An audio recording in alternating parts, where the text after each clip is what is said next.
committee meeting for August 14th, 2025. Need a roll call? Mr. Jennings, Yeah. Mr. Beegan, Here. Mr. DiBiaseu, Here. Attorney Flanagan, Mr. Manuel, Here. Ms. Minnick. The Constitution, Massachusetts General Law, Chapter 30A, Section 20F. Any member of the public may make an audio or video recording of this public meeting. Member of the public who wishes to record the meeting must first notify the chair and must comply with the reasonable requirements regarding audio or video equipment established by the chair is not in favor. Mr. Manos is, yes. Pledge allegiance. Pledge allegiance to the flag of the United States of America, and to the republic for which it stands, one nation, under God, indivisible, with liberty and justice for all.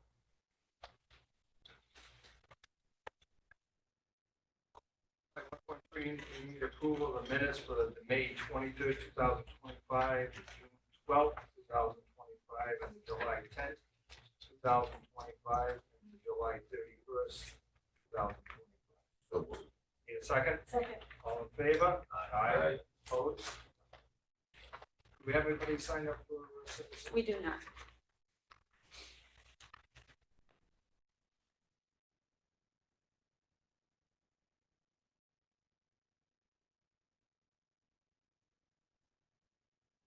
Item 3.1, the MSBA school building meetings. Hello, everyone. So we just had our meeting this past Monday.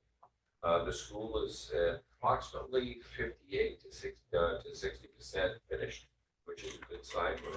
We're on budget. We're on time. As you saw driving in, the outside of the building is taking shape. Probably more than halfway done with that, with windows that are going in continuously. The inside, as Brian had mentioned earlier, the tile is going up on the walls, and the sheetrock is is working towards from the Locust Street side going towards the softball baseball fields. They're working on sheetrock on that first main level. Everything is going according to plan, no problems. They are paving this week on Friday. They'll be starting by the auditorium, the gymnasium, and working their way around to the new entrance that'll be coming out by what street is that, right? Fenway Dunbar. So that so it's just a little change on the entrance on the Locust, but other than that, the entrance will remain the same. We did lose some parking on that side, and Bentley, with maintenance, Miles, have been working on arranging to put the buses in a different area. But other than that, everything is going great. We're on time. Everything should be ready to go for the first of the year. And the only other thing that's happening this week, if it hadn't happened already, Brian, I don't know if the crane came in yet, or is that next week? The crane's coming in next week to lift the last couple of units to the roof. With those are big units. But other than that, everything is going great. And Brian and I'll be there tomorrow morning meeting again with the construction team. Questions or comments? Yes, congratulations. They're doing a good job. They're doing great. And our budget is the big one. All right, you want to go on to your change order?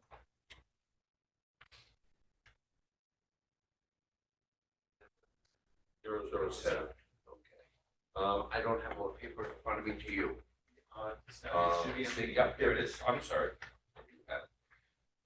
So as you see in front of you, we have a change order which is PCCO number 007, and the list is there in front of you. And do we have any questions or comments? The recommendation is to reaffirm PCCO number 007 for the amount of $1,000,000. Is that which one? 357,700,000. That's the total. for the year. 357,773. I need a motion to approve. So moved. Need a second? A second. All in favor? Aye. Opposed? I apologize, my mistake, so. ECCO number 008, we just went over the other night.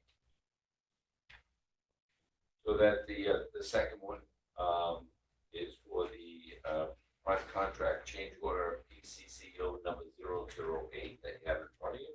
And the total for that is $1,225,836.43. Need a motion to approve? So moved. Need a second? Second. All in favor? Aye. Opposed? All right, the MSBA project expenditures. Yes, on that one there, I'm actually very happy to have at the table with us tonight, Melissa Petrasso. She's going to be taking anything to do with the expenditures that she has been working with them extensively. So Ms. Petrasso, if you would go through the expenditures as listed. Sure. First, we have Colliers for $153,422.54. We have an invoice from KBA for $115,537. We have an invoice from Moody's for $78,500. We have an invoice from Suffolk for $9,754,190.33. Then we have two invoices from Yankee Engineering. The first one is for $77,180, and the second one is for $6,060. On those two right there, we need to discuss that with them tomorrow. Because this is continued Yankee coming in to test those windows. Right, you have the window testing And coming up. so I want to know where this is being built out to, who's paying this. That was the It question should we be had. coming back on the window company, not on us. Should come back on Cherry Hill. Correct. So the, So thank you. just to give, Mr. Chairman, just to let you know, so they should, they've been doing window testing, and a certain type of window had failed. Not badly, but enough that caused some concern. So they did several times they tested. This last time that Cherry Hill tested, it passed. But our engineering company is Yankee Engineering, that's who represents Diman and Suffolk. It represents our agency. So they're there, so they'll be coming back in next week to do a test on that window again. So it was a problem with the ceiling. When they sealed the bottom of the window, they didn't complete the seal around the edge. So all those type of windows that failed, they'll be removing all the seal and putting all new seal in. So I'm glad they found the problem. Yeah. But it's we have to approve it because we have to pay Yankee, but that should be going back to a hold from the Cherry Hill. Right.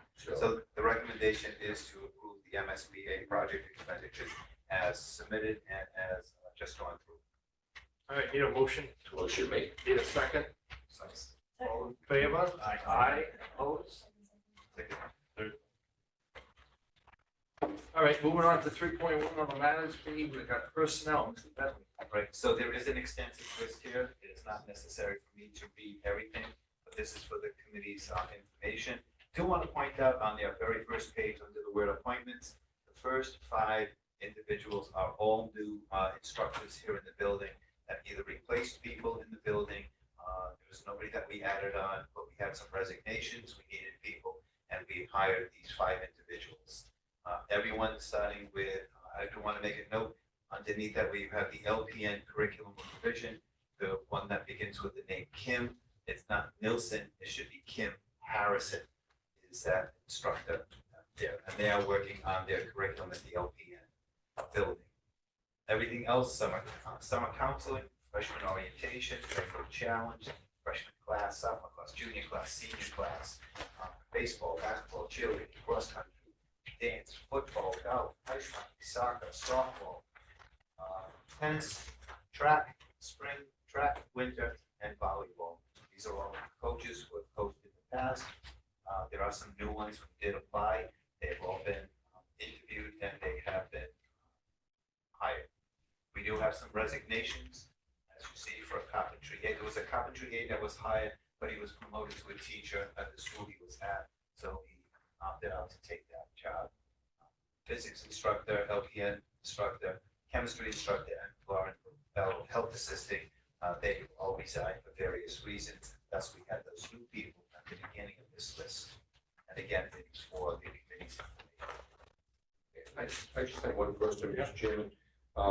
So in your freshman sports, for example, if that certain sport does not have enough for a freshman team, do we still pay the freshman coach if we're voting them in? All of these appointments for sports and extracurriculars are written that must have sufficient enrollment, funding and enrollment. All would say that way. So if for the freshman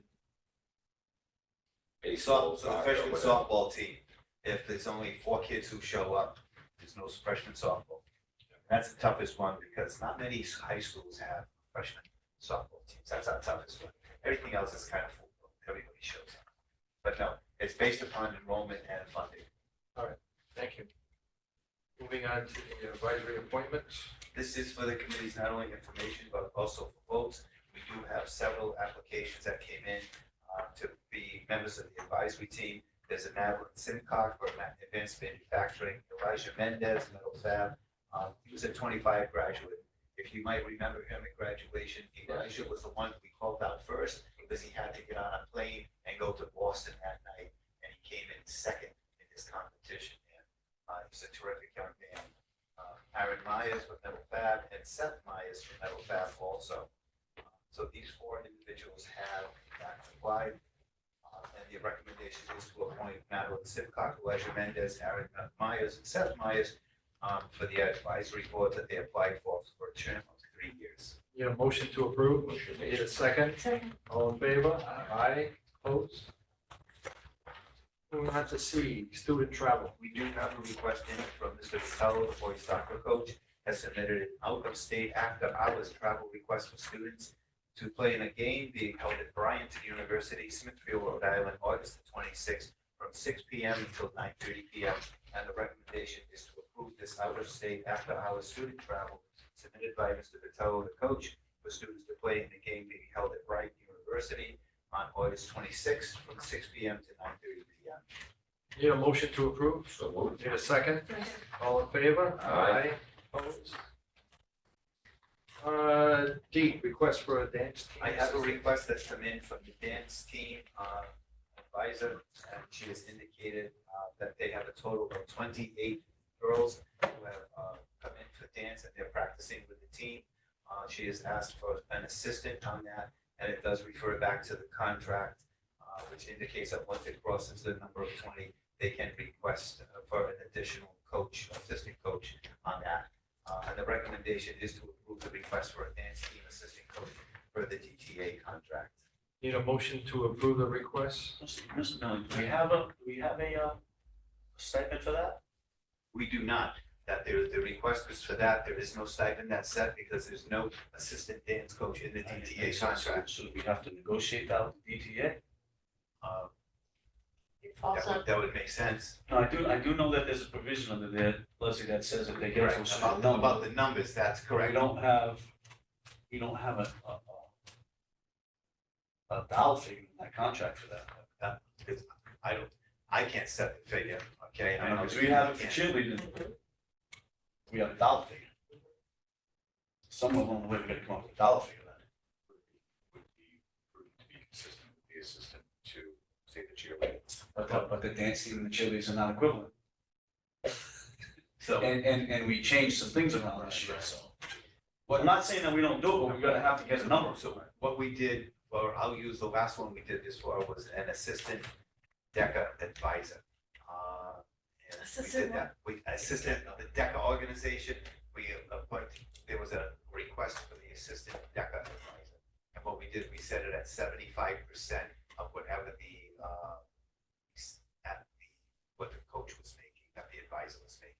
So it was like, it wasn't not the same, it's like almost like an assistant coach. We approved the theater one last year too. We did that also, and figure appears to be coming in around 75%, but I don't want to make that recommendation until after I talk with the DTA to see if they're on board with it. I'm sure that they would like the position to be there, but as far as, you're right. You know, I'm not saying that because the contract does state that if they get to a certain number, they are entitled to it.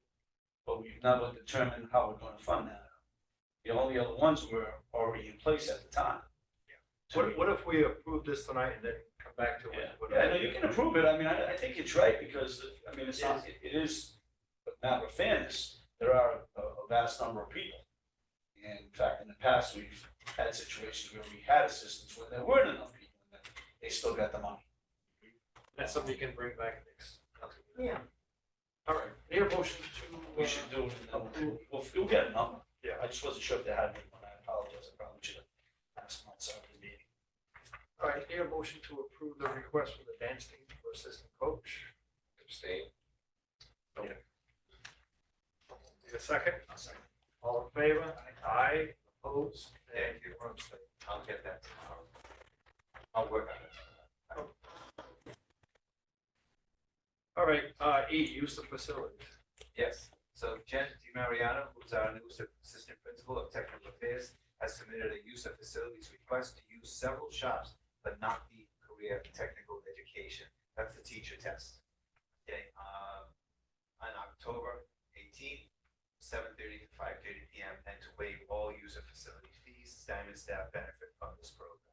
So the recommendation is to approve the use of the facilities request submitted by Ms. DiMariano, assistant principal of technical affairs, to use several shops, but not the testing, technical education testing, what it is, on October the 18th, from 7:30 a.m. to 5 p.m. Need a motion to, need a second? All in favor? Aye. Opposed? Moving on to F, acceptance of gifts. Teresa Sylvia, otherwise known as Tessie Sylvia, has donated a 2000 Plymouth Neon with a value of approximately $800 to the Auto Collision Program, and the recommendation is to accept this donation made by Teresa Sylvia. 2000 Plymouth Neon, estimated value $800 to the Auto Collision Program. Need a motion to accept? So moved. Need a second? All in favor? Aye. Opposed? We have also from Bristol Aging and Wellness of Fall River, they have donated 200 laboratory goggles and 500 face shields to the science department and the 3 medical programs we have here at Diamond. And there is no value that has been set on this, as they didn't have a value for us. We'll give them a letter that indicates thank you for the donation, so they can do something with that. But is to accept the donation made by the Bristol Aging and Wellness of Fall River, who's donated the goggles, face shields, science and medical programs here at Diamond. Need a motion to accept? So moved. Need a second? All in favor? Aye. Opposed? Moving on to G. This is from Mr. Michael Zajac. He is our assistant principal of student affairs. Mr. Zajak's contract, along with others, was recently converted from a full 12-month schedule to a 210-day schedule as his other administrators. In doing so, he was unable to use 4.156 vacation days, which he does no longer have. They have work days as opposed to vacation days. 4.156? Yes, very exact. Okay, and he is requesting, you can't make it up. I want the 1.56 He is vacation requesting, day. he's requesting that the remaining that was not used, which is 4.156 unused vacation days, be converted to sick days. And the recommendation is to approve the request by Mr. Zajac to convert those days into sick days. Need a motion to Motion made. Need a second? All in favor? Aye. Opposed?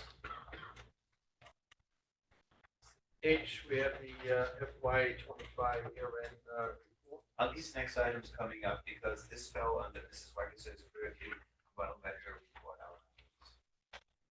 So hopefully you got to see the email, and I did print a copy because I do like to read things home on the weekends, and it's pretty extensive.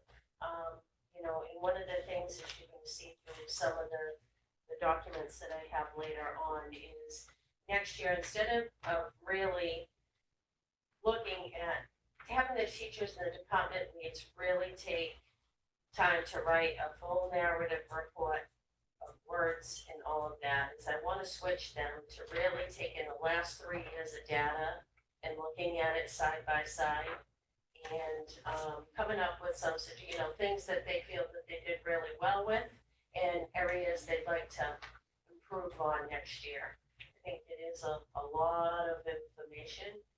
It took me a couple of weekends to get through all of the reports. So, they're very extensive. They go into everything from how many kids got hurt in the shop, which is very important data for us, right? To, how many games they won and how many they lost and tied, from how our kids, I think that important information should be highlighted, but in a more on the spot location when it happens, as opposed to trying to remember everything that you did through a busy school year. So you'll see a little bit different with that next year. Okay. Any questions? That's a good idea. It's, with Leslie, I'm learning, is very much data driven, and she likes doing analysis, and I actually enjoy it. And this is a good way of doing it. You report on what happened, and the question is, what did they do last year? What's going to happen next year? And that's where Leslie's going with this. So. It's really How hard. many do you remember what you ate for lunch yesterday? Right, Right, and it's if really you- hard in June Right, to figure out what exactly. happened in January. And that time could be better spent on moving forward with some of the things that they want to. To FY 24-27 medical emergency response plan. This is also, I'm going to let Mrs. Wackerser have this. You do have this in front of you. No, it was emailed also to you, but this will need action by the committee. So we updated it. I did it actually towards the latter end of last year, when I located the Word document when we got in, and I went through it, not only with one of our adjustment counselors, but also our school nurses and with our athletic director to make sure that our I's were dotted and our T's were crossed. As you know, our kids are all over the city when they're practicing, so it was important that we had all of that information.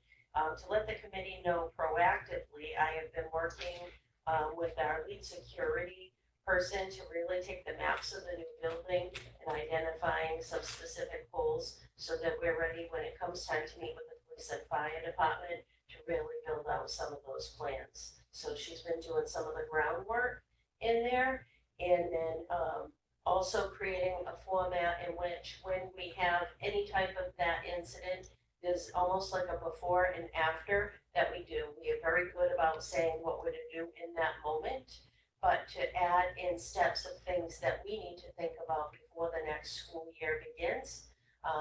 The befores, like do all our clerical staff that answer our phones have the appropriate bomb call checklist in front of them?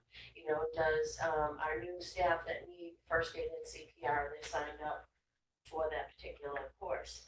And then the after, right? So you always try to triage, have a scenario where your team comes together and you say, okay, what were some of the identified holes that we had and areas we could be more responsive and more efficient? So Erica has been working with me on that, and again, creating the structure for it. I also started an in-school safety team last year that was comprised of vocational, academic, guidance counselors to really come in and identify, because I told the staff in the new building, we're talking about doubling our footprint. We're really going to need a ground root effort because we're not going to think of everything. So they've become almost kind of like it's a volunteer, it's after school, there's no money tied to it, but they're becoming, those extra eyes and ears to pick up things like we need signage here, or we need better supervision in this place at this time. I wanted to create a structure that people knew when they referred things were getting done about it, so it didn't fall on deaf ears or, oh, someone else should have thought about that. Safety is all our responsibility.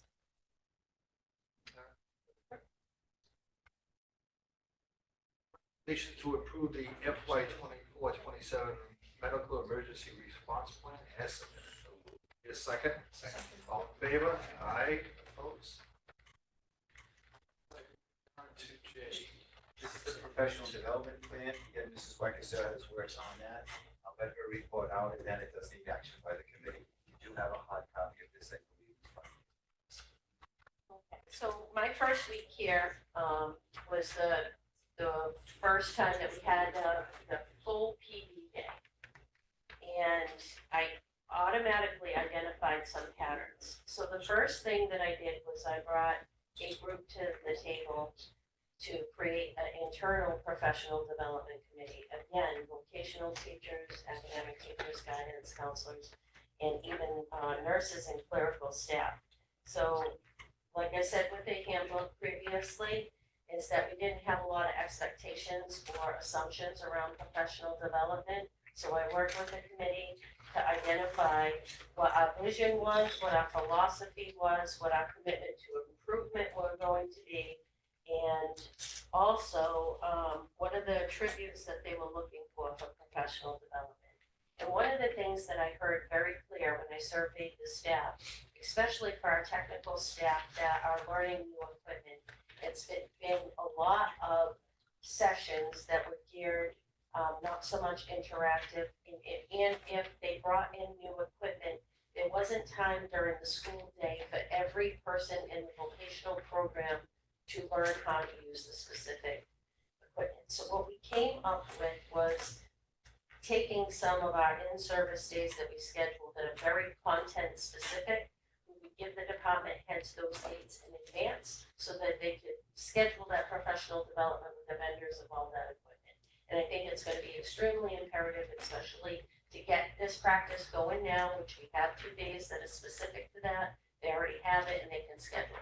That also carries over to academics. Our academic teachers finding content-specific things for math, science, English, and history is they're not always readily available unless it's during the school day and they're missing the teaching time.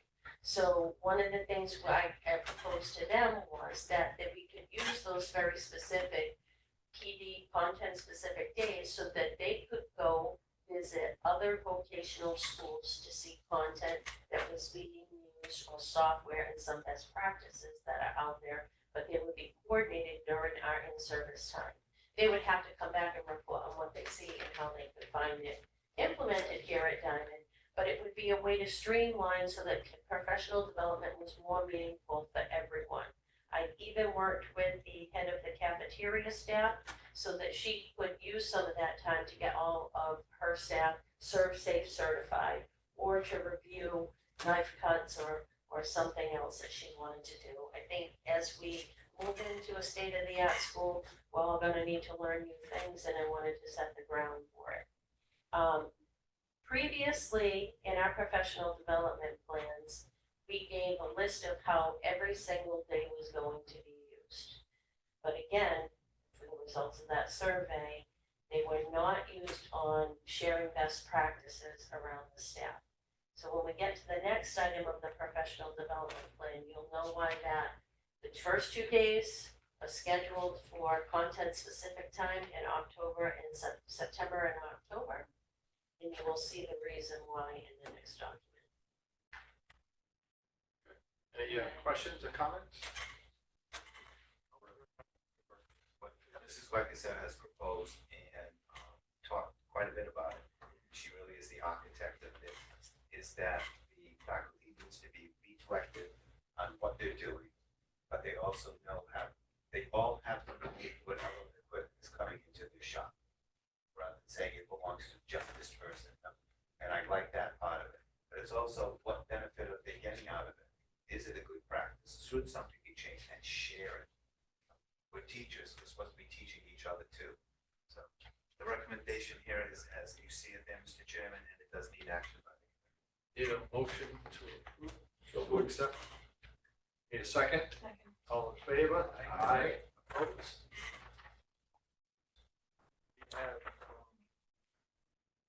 We have, we have the school improvement plan for the And again, Mrs. Wexler has worked on this. This school improvement plan, it is in draft form. Okay, as is the next one after this. I'll let Mrs. Wexler report out on it, and it will need some action by the committee. So I'll call it my my listening and learning tour. My listening, learning, and singing tour.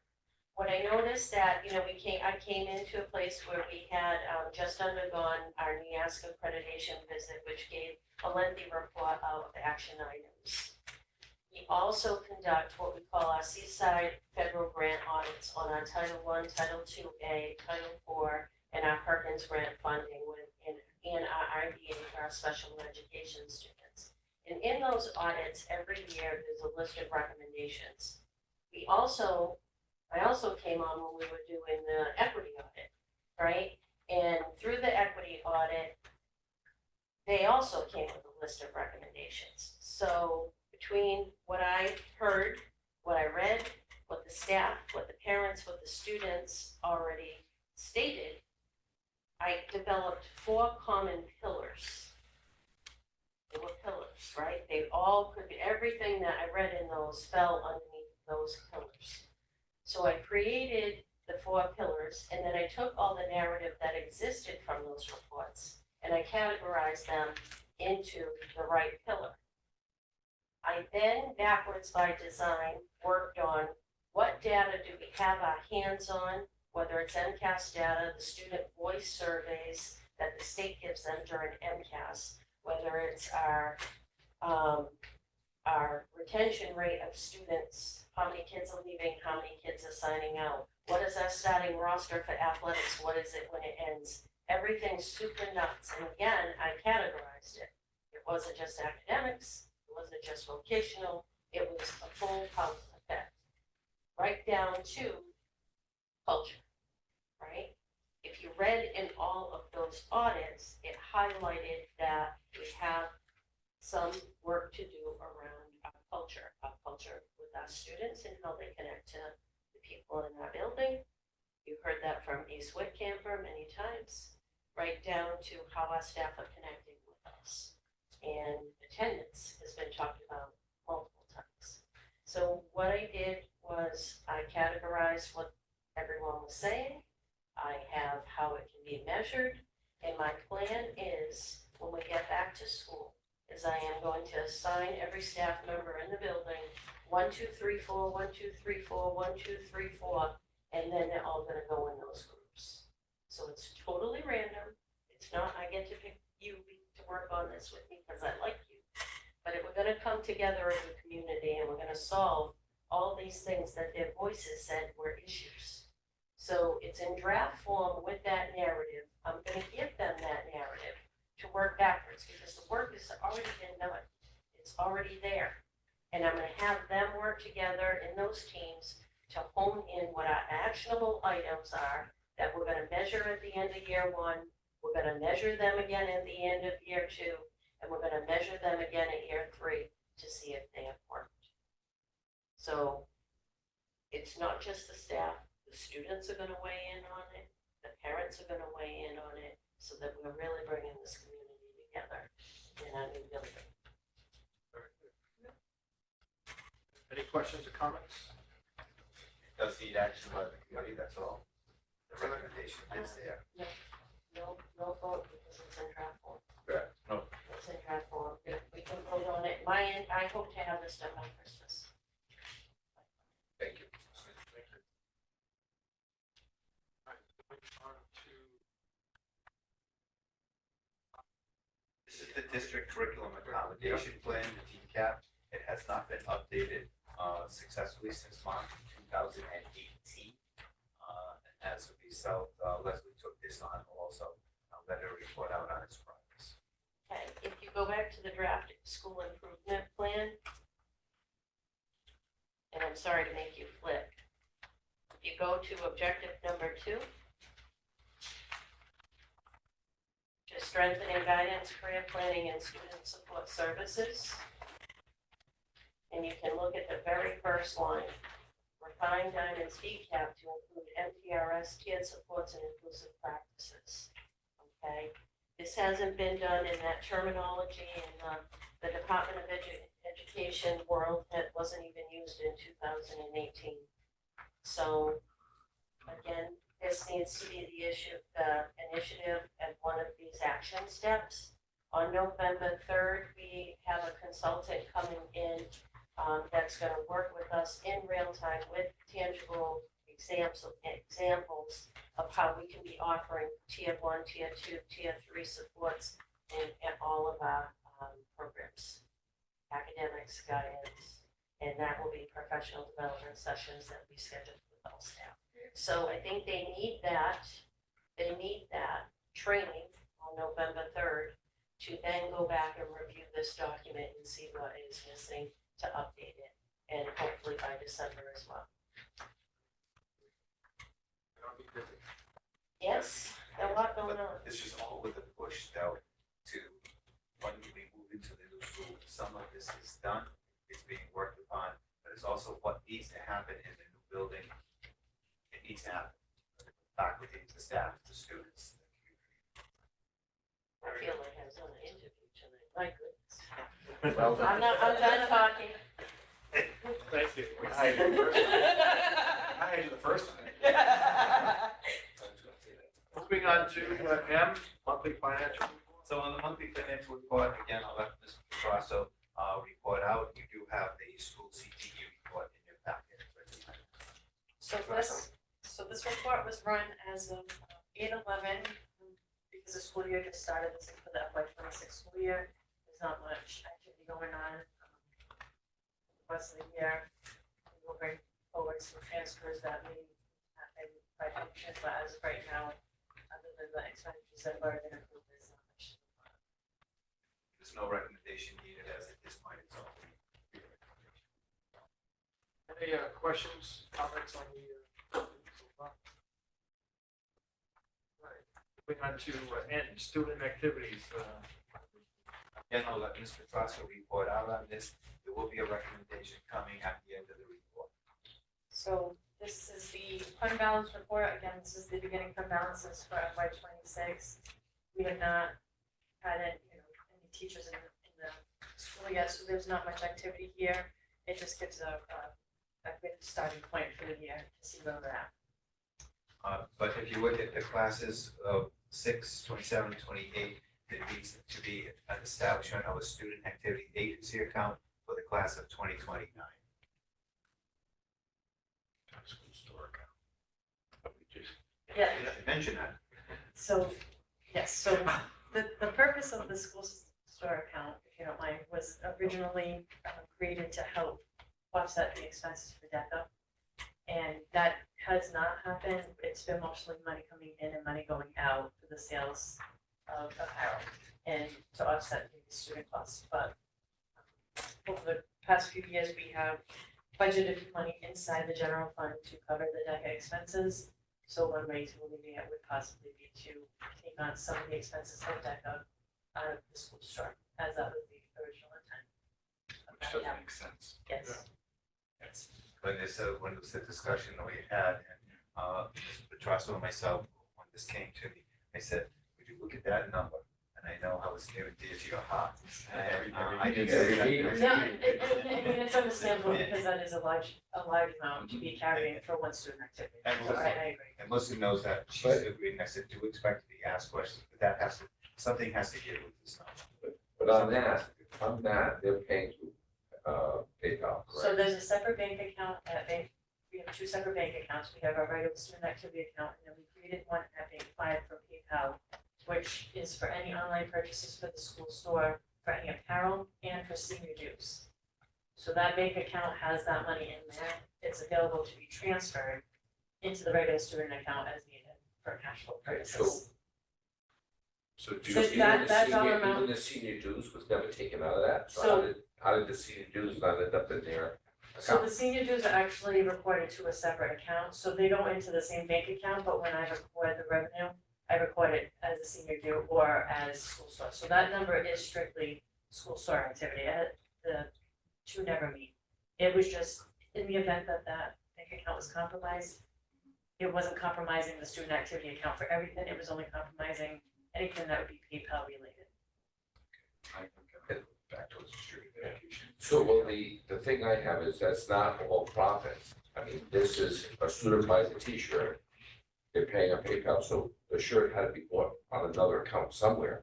So it is profit because so if I'm looking even at 2025, we've been carrying a balance, it was 79,127. We brought in about 68,534 worth of revenue, and we spent only 43,105. So if say the students need a uniform, someone in Leslie or someone would recommend to the school store, please provide that to the student, and we would charge the school store for that, and then we would pick it up. Okay, but it's not answering my question that if we're making t-shirts and Yep. sweatshirts and hats and they're paying up PayPal and it's going to that Bank 5 account, Yes. that's not all profit. We had to buy those items. So who's paying for those items and where's that money coming from? So for the school store, the money's going to two different bank accounts. So they can, essentially, people can purchase apparel with cash or with a check. It doesn't have to strictly be PayPal. I think I understand where you're Yeah. coming from. I Okay. think the question No, I- is the stock that we're printing the t-shirts on or recording, is that coming from this account as well? No, No. it's coming from the school store fund, general ledger fund, That one. That we put in the budget. that Correct. you put on, that you're looking at. So on the it's school not items. technically all profit, it's just, No, it's, So if I look at just 2025, the revenue expenditures, it was a $25,000 profit. yeah, it's not. so Yeah, that's what I'm trying to say is Yeah. that t-shirt costs $3. Correct, and we're charging you 10, Okay, so there's $7 profit, but there's still $3 for that t-shirt. correct. So why isn't that money coming out of that It fund? is coming out of the school store on this School report. store regular account, but we're funding that on the regular budget. This is an additional money coming in and we're not getting that money back into the budget. Okay, I understand. what you're saying. this should flush itself out more or less with a little bit of extra on the end, Correct, with the markup, whatever our markup. Right. So right. what I'm saying is this 104, it can stay with school store, but they should be buying the supplies from that account. As they are, so they are buying, if they have to buy more apparel to the t-shirts and everything, are being charged to that school store account. So who's taking the money out of Bank 5 to pay for that? When we put a requisition in the system and we cut checks to pay that, it is taken out of that. So this fund, this 104 that you're looking at on this report is not the same as what's in the cash account, if you will. Well, yeah, that's a Yes, different that's account different, because you're yes. getting checks and cash for that, which is really mixing everything up because you're not getting a true picture of what's Correct. being brought in that might profit or cost. Mhm. So it's not a true picture if we're making any money or how much money are we making. That should be what we're looking at, is how much money are we actually making in the school store? And then where is that money gonna go if we're making money? What activities I can go for? Right. Whether it's DECA, whether it's to pay for caps and gowns or graduation, where is that money gonna go? But we need to know the profit margin and what's, Right, so we could look at the profit margin, and like I said, if I looked at the money that they brought in for sales strictly for the school store and the expenditures that went out, all relating to the school store last year, it was a net of $25,000. Which is, that's a pretty good markup. So I don't know if it's over, I just think, I think you're right, I just think before we allocate funding to something else. to DECA or whatever we decide to fund it to, we need to have a clear picture of where the money flow. understandable. So if So it, to, so to speak, it's not just this dollar figure that's Yeah. sitting here. It's There's so many, you understand, there's so many components that go into that. so you're, what Because I don't want to go to something and then 2 Yep. years from now, we can't do that anymore because No, we misunderstood. And Nope, I where, understand that. and where on this is the cash equity, So there is no cash on this, this is just strictly the activities for each. so that should be on this, knowing we're taking in money, we should know. The cash is what they have. Yeah, should be aligned. Because we get it on this, we get it on the different activities, whether it's baseball or soccer or football, the money is reported here. Correct.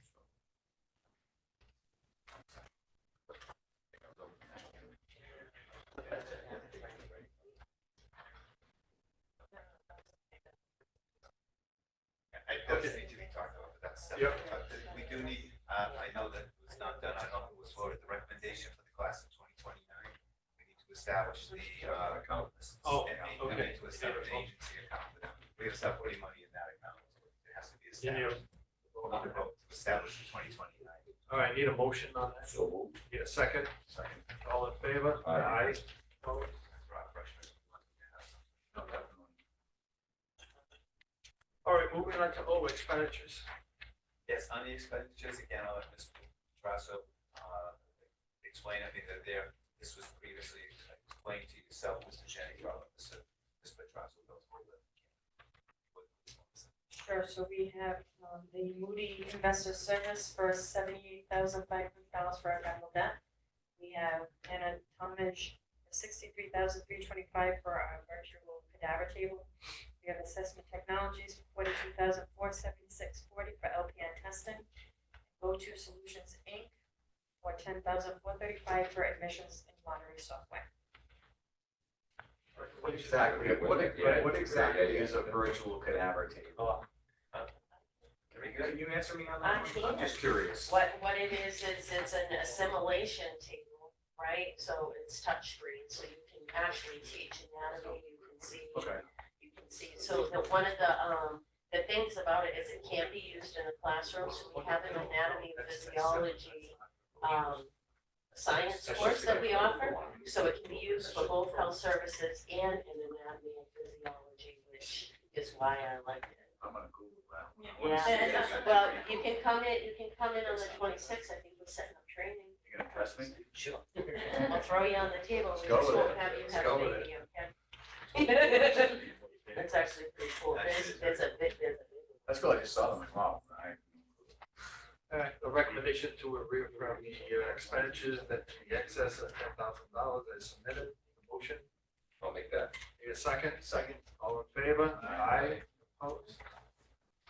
All right, and then again, for the expenditures. If we have expenditures that are for your approval tonight, how about Ms. Trasso go through it? So we have ASI Unibank for $140,068.75. We have Canon Solutions for $106,365.08. We have Troutman Pepper Lot for $75,500.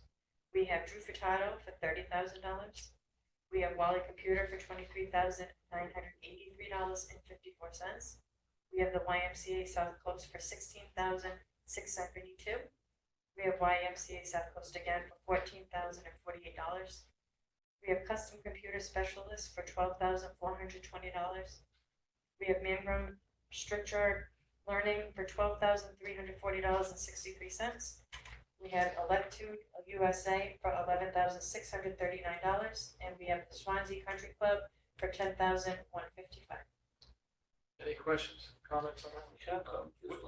When they do the health tournament, where's the money going to the general It fund? goes into a revolving fund. And So it gets- they- But they- the they expenses raise- get paid out of the general fund? No, it gets paid out of the revolving fund. This is the money, I asked Bobby about this one, and he said, this is what they needed to spend on whatever they needed to set up the golf tournament, that's the food, the this, the that. So they raised Tournaments, over whatever. $13,000, so they have enough money. So they had enough, so they raised enough money to pay the bill? That's What I'm asking for. Yes. They- that's- It didn't, yes. it didn't cost the school money to hold the golf tournament, right? That was the correct. Right, and the athletic. Okay, so it's the athletic. This money raised on this one. So they did have a profit of about $3,000. What else would question? No, I just wasn't sure that it could come out of the general fund. I said, oh, No. why they don't run a golf tournament that costs the school money? No, it's in a separate fund, separate from the general fund. All right, the recommendation is to approve the expenditures. Need a motion? Second. Second. All in favor? Aye. Opposed?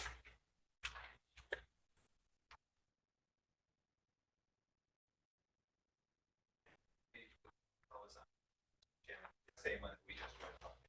It's good, breaks the program place. FY 25 year-end transfers. Yes, and let Ms. Petrosa do this once again, that's for the year-end transfers. What's up? So in front of you, there is a memo that will just a recommendation for transferring to clean up the individual lines of the general fund to close out the FY 25 school year.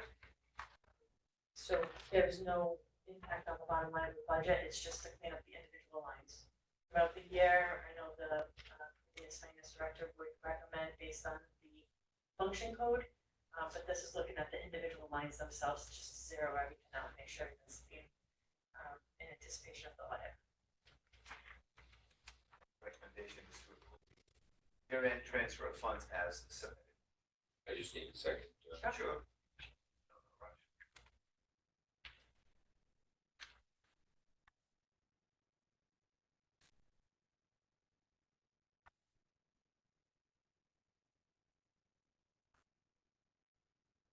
Any questions, comments? Recommendation is to approve the FY 25 year-end transfers as submitted. So moved. Need a second? Second. All in favor? Aye. Opposed? House building program and community projects update. This right here, I'll report out. Yeah, You want to talk about this? Go right ahead, Mr. Bennett. Okay, so there's like, oh, it's not like, there are 4 points I wanted to talk about it, like one of the kids there. On it, first of all, is that with the house building, I have the permits in hand, the foundation is poured, and there's going to be a subsequent meeting set up with Jeff Cabral in order to set the timetable with the homeowner. But we have the permit and we are ready to go. Next, there's going to be. And she'll give you a check. Oh, yes, I do, and I have the check. I have the first payment that was due to the school. She came in, she paid it, it was witnessed by one of our bookkeepers. Check, copy of the check made, she's very happy. So far. Foundation's poured. The foundation is poured, it's cured, and we are ready to begin day one. Thus, the meeting is necessitated with Jeff. We're all in order to set it up on where we're going, when we're starting, and what the timeline's going to be. Next is that both Leslie and Jen have been meeting about the community list. I don't know if you have anything in particular, Leslie or Jen, on the list of the community projects. I do have the list of community projects. Obviously, I haven't had an opportunity to sit with any of the department heads or the person that's aligned with these different projects, because I'm not in building yet. So that's first on my list to check, touch base with all these people, figure out why it's still on the list, if it's still an active piece, why, where are we with these projects, and then I'll be able to report on it. Some of those I might be able to sit down. I know I was trying to reach okay. Jay, to commit it to you and Leslie, just to go over the projects with you, the community projects. And, that would help you a little bit with these Yeah, department heads to know where we're at with those projects. Jen, That'd be great. And we're- talk about our plan. for this Yeah, we're year. also, we're doing bi-weekly house building meetings, but we're also gonna do bi-weekly project meetings, so that everybody stays abreast of what's going on, and we can keep everything moving forward, making sure it aligns with our curriculum, making sure it's assigned with the right grades for students, so it's appropriate for us to be doing these projects. And that will roll out, obviously, once all the staff gets back in the building. One of the things that I've talked to about, and the rest of the committee, is they know I've talked about in the past, is there are some community projects that get done and never make that list, and we never talk about it. So that's one thing I'd like to instruct these department heads, anything that comes to them that has to be, that's being done, should be put through the community project list, so we know what's being done with the projects. Whether it's a sign, whether it's a graphic arts store, some big project for a town or something like that, we should be on the list so we're aware of what's going on. So as you can hear that. So whatever the date that those of you can work out, yeah, I'm here every Friday, so I know right now you have been working Fridays. So they told me that, I said, that's my day. I do like the idea of the bi-weekly meeting, so that you're on top of the project, you know you are, and not be told through the cracks. That does have a tendency to happen as things get going along. Next, though, to report out that at some point for the house building and the community projects, this being the year that we do transition over to the school, the new school building, the projects will have to be looked at as how many projects can be taken in by the shops in order to get completed before we move. There's going to have to be a date set at some point, and it will have to be pretty hard and fast, depending upon the project that's coming in. I know people always want things done diamond. We have people that say they want their oil changed. Well, that's an easy thing to do. And then someone else wants a whole transmission done. Probably not. Something like that, unless the time frame and what it is. But that'll be worked out with Jen, Leslie, and the department heads as to let them call what the shots are and how it can best serve the school. And just to, Mr. Chairman, just to let the things. They talk about, the going, what has to be thrown out, what is being done, and they really want to get into school and get going with these instructors, and I went, time out. We have a year to teach these kids as well. I know we're getting into a new school, but we have to give these kids their fair shake with academics and their jobs. We don't want to be moving out, having kids clean and move things instead of learning.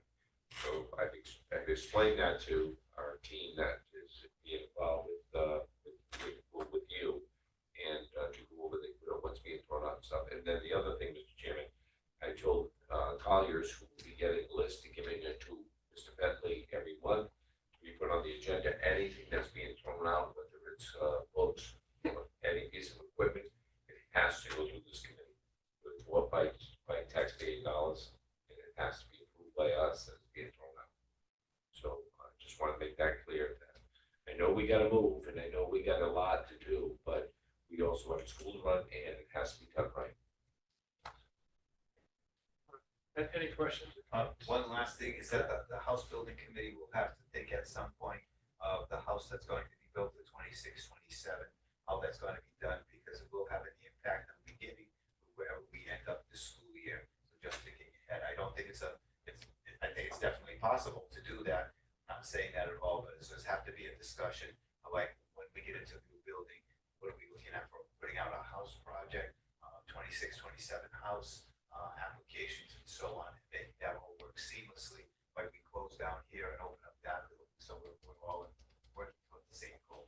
Well, the applications usually come in around January, we start We advertising. usually don't talk about it until November when. Yeah. We bring that up. And just putting it on the to-dos. Yeah. It's something that we have to talk about with the building committee, as well as talking to the instructors to see how they would be prepared to work. So. Moving on to our admissions subcommittee. I turn that over. About the programming. So go to CTE. Oh, The software program. same We report. already approved it, but you can explain it to Sure thing. Our current platform is a little bit below standard at this point. It's unable to translate, which is a problem because we have a growing ESL population here, not just in Portuguese and Spanish, but there's been other languages that have been coming through as well. So the new platform will allow us to translate our application into any language. It will allow us the ability to extrapolate data as far as exploratory picks. We can trend them over the years, and then we can break it down by demographics as well. It can also conduct the lottery for us by town and with weighted and unweighted.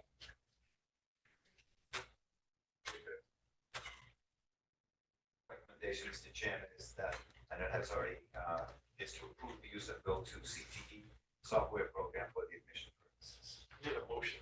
So we'll. Need a second? Second. All in favor? Aye. Opposed? Policy subcommittee reports. Okay, so we went over the employee handbook that we went For the house children. Oh, I'm sorry, I'm on the wrong one. Yeah. Again. It's the policy subcommittee, rules and regulations. Yeah, no, this, we did the change for the house building. Oh, yes, I apologize, yes. So they're still not under full that, but committee, not yes. under the full committee, right? All right, so, I'll let, Leslie, deal with this. This is a change that's being made to the rules and regulations of the owner, for the owner, their contract. And, the general liability has been striked from 2 million to 1 million. Well, it has been reviewed and all set.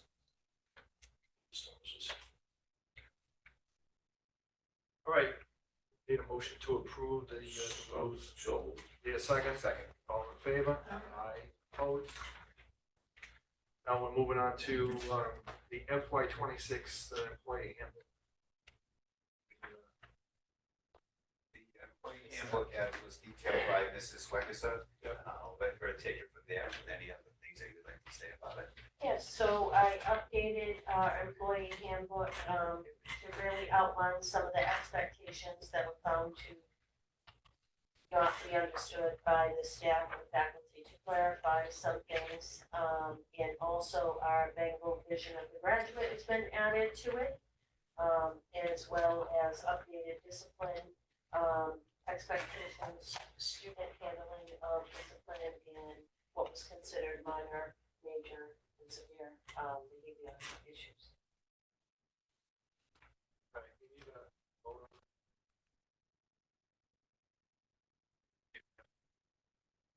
recommendation to approve the FY 26 employee handbook that was submitted. Need a motion, second? Second. All in favor? Aye. Opposed?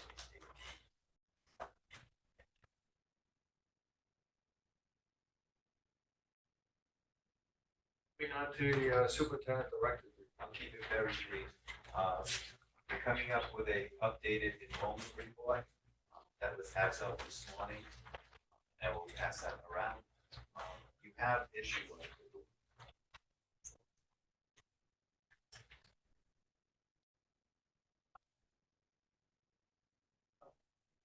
So in your packet is attached to my report. You do see the enrollment that was as of August the 11th. Since then, we've had orientation. The numbers have changed, but the bottom line will stay the same when we get everybody, when everything settles in. So if we go by the second one, this was as of this morning, 12:42 p.m. this afternoon. But our intention is to, of course, with the, is to have 385 freshmen, 385 sophomores, and juniors. We have taken in a few, and senior, did we take in a senior this year? No. Okay, well, we did take in juniors, correct? Yes. So we will have a crowded house. One sheet tells us that there'll be 1491 capacity, the other tells us it's 1482, and somewhere in between that. Yes, we have enough room, but it's a very large enrollment in our building this year. The exploratory review committee has already met with Mrs. Wexler. They will present some preliminary data to the department heads when they meet. Everything's going to get run through them first to let them know what they will with that. Admission report. Orientation this past week, August 11, 12, 13. They received handbooks, t-shirts, and an overview of what it is to be at Diman High School. They will seem like good kids, including the ones that said the only reason she came here was because their mother told her to. Roger, That's biggest for us. She has some good focus on that. That's why she's living. on the exploratory program. Did you have other figures you need to give us? I do have additional figures. Please, If you have a moment. So there's two sheets, if you just take them and pass them down. So, I have the numbers, I think, will be, yeah, so it should be for everybody to have too. So, it's the same sheet, one is colored and one is not colored. So on the, oh yes, you need to, There's two. one's colored and one's not colored. So on the right-hand side, I have last year's placement data. I know there was 6 picks, but I only went out 3 picks. So you've already seen the data on the right-hand side. That's after the students went through exploratory, and those were the number of picks per shop for 1 through 3. On the left-hand side is our current class that's about to start. So I think that's some pretty cool information that we can get out to the shop teachers before the kids even set foot in the classroom. So on the colored one, I did it like a traffic light. So red means that there is a decrease from what the students last year picked for their final shop selection. Yellow is they stayed the same, and then green, there's been an increase. So I think some notables at this point would be programming and web. They had 22 1 through 3 picks for final picks last year. We have 80 students right now who would like to explore that as a 1 through 3. So I think by looking at these numbers and distributing them early to the vocational teachers, it gives them an opportunity to know that many students are interested in their shop, and how are they going to connect with those kids to keep them interested throughout the exploratory. Another notable one, we have culinary. They have 102 students that picked it 1 through 3 that are about to walk through our doors. There were 48 students in last year's class that picked it. Drafting 2 is up by 25% as well, and business and office technology is up by about 60%. So getting this information out to the teachers when they come in is going to be key. So I'm excited to be able to give that to them. And then hopefully they can work on retaining the students that are interested in their shops. Lynn, is the 24, and I didn't ask you this, the 24-25 exploratory placement, is that at the end? Is that how they ended up? So what we have on the left-hand side is what, right now, based on applications. Based on applications without exploring. Okay. And So I think that's really important because we have the ability to make the impression on the student. So we know that kids are interested in these shops. So now it's up to us to make that impression on the students to make sure they find their home.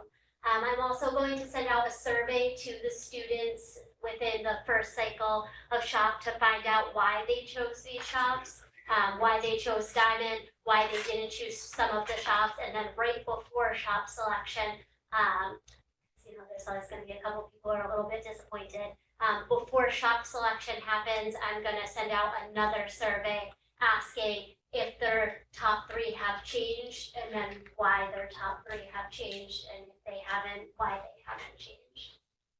And then obviously asking for some feedback from the students, like what are we doing well during exploratory, and basically a needs assessment, where can we improve during the exploratory process. I noticed this,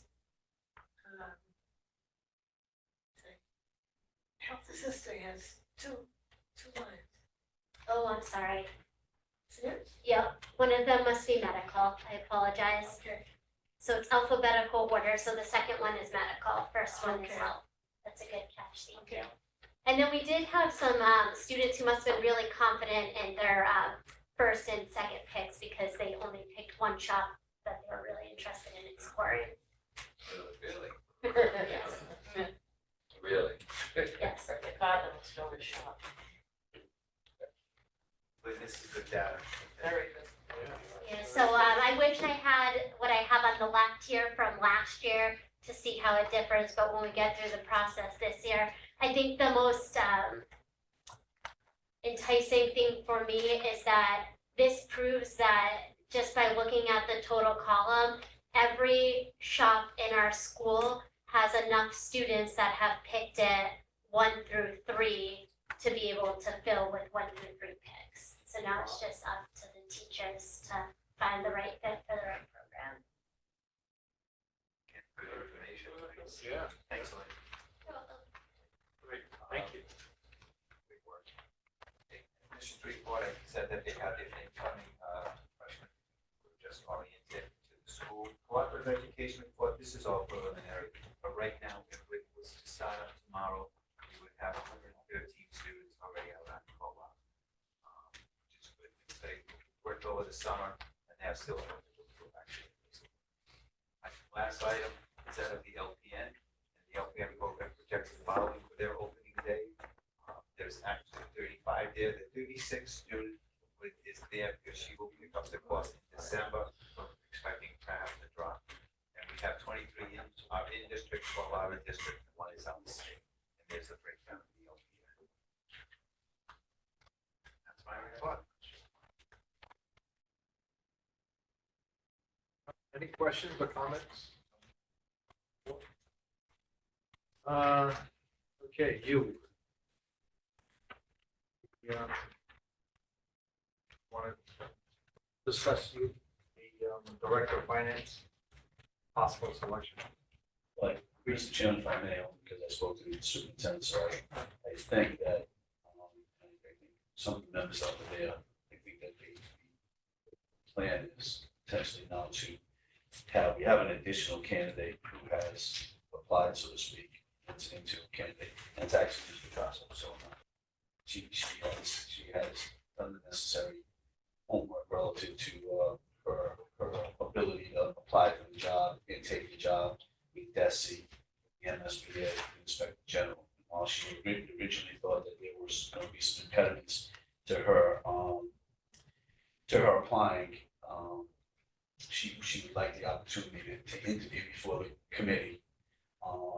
As soon as possible, she doesn't want to hold anybody up, but interview before the committee, and then at that point in time, the committee will then, make the decision. So it's obviously your choice whether or not to allow her to interview. That's really where it's at with the board. So we can forego discussion tonight, potentially discuss whether you're going to set up an interview process or next week, let's say, sooner the better, and give her the opportunity to interview either that night or a subsequent meeting, discuss all at that point in time for candidates and decision. I could set something up for next week for an interview, if everybody's available. Yeah. The only question I have is if, you'd have to have, new questions because if we've not created the other three candidates to ask the same questions. Since this candidate was here to hear all the questions. So I think that's something we can set up with Elena. Yep. And Two questions two each, questions each. same as last time. Yeah. Okay. I can tell you that Ms. Petrasso did let me know today, she submitted her application and cleared everything that we've been working on to see if the candidate is a good candidate, she is. She is going on vacation next week. It was pre-planned a long time ago. Denied. It was planned a long time ago, so she did tell me that today. Well, as soon as, what's the first day you're back? I could potentially be here on Friday. Next Friday. Correct. Oh, Friday's tough for everybody. No, I mean, I'm around. It's- right? I'm okay with Friday. I'm okay Jeff? I'm okay with that. I can do Friday. We do it earlier. What? Just We name meet it. early. We don't want you flying in, we No. don't want you Well, no, flying I'm- in at 12 o'clock. I'm just coming up from North, we're coming from New Hampshire. We'll get home around 1. And I'll be here at 6:30. All right, Friday, what time works? Is Friday good for you? Friday's perfect for me, yes. Friday's good for you? Back after 1:30, so, oh no, you're back what time? No, 1:30 a.m., so I'll be there, I'll be here at 6:30. I'll be here at 6:30 a.m. This to yourself. It's okay. At 6:30, no. No, it's okay, no. I don't but- get up at 6:30. No, I don't. But I will be here as early as 6:30, is what I'm saying. I'm flexible. Yeah. So. Jeff will fly, she's out working for us. Well, it's just earlier better. She can do it lunch hour. Yeah. If you want to go to lunch hour, so it doesn't have to be so late, Jeff. I mean, I could do 4 o'clock. No, I'm just saying. Just saying if the she earlier could- the better. All right, It's like, so she's not working, I get 4 it. o'clock? What PM is good? 4 o'clock, Friday. 4 o'clock. Okay, perfect, thank you. That's Friday, the 22nd. Yep. All right, moving on to V, calendar of events. You see the calendar events as we end up August going into September. One thing I would ask is that traditionally, there's been a member of the school committee who has been here on opening day for faculty, which is the 26th of August, just to offer some words of welcome and welcome to a new school year. Don't know if the committee can have anybody who would like to make that on Tuesday, August the 26th. Anybody? Yeah, I can. You're a great talker, I mean. I'm looking at you. I think last year. Do I'm it. gonna point out my brother though. Jamie. Thank you, your famous line. That's the only thing I request. I I'm like not even gonna say. I know what it is. Right, I love that too. I'll get you the details, Mr. Manuel. All right, so you know the 7:30 time. a.m. on the. Well, that's if you want breakfast. You want some breakfast? 8 o'clock. Oh, 8 o'clock. 8 o'clock is the start of the 26th. 7:30 breakfast. The 26th, okay. Rick, if you run into a problem, something, I'll come. I checked my work. I work right in Bedford Street, so it's not far. All right, and the 27th is the opening day of school. It is. And our next scheduled school committee meeting is for the 11th of September. All right, with any other items? There's correspondence from the Animal Rescue League of Fall River. And as we said, the next meeting is September 11th, 2025, and we have a reason to go in executive Yes, session. although we're not going to discuss any collective bargaining, there's been no selection of director of finance. I do recommend we go into executive session to approve the minutes of May 23rd, 2025, and 12/12/2025. So it will be a very brief executive session. It won't,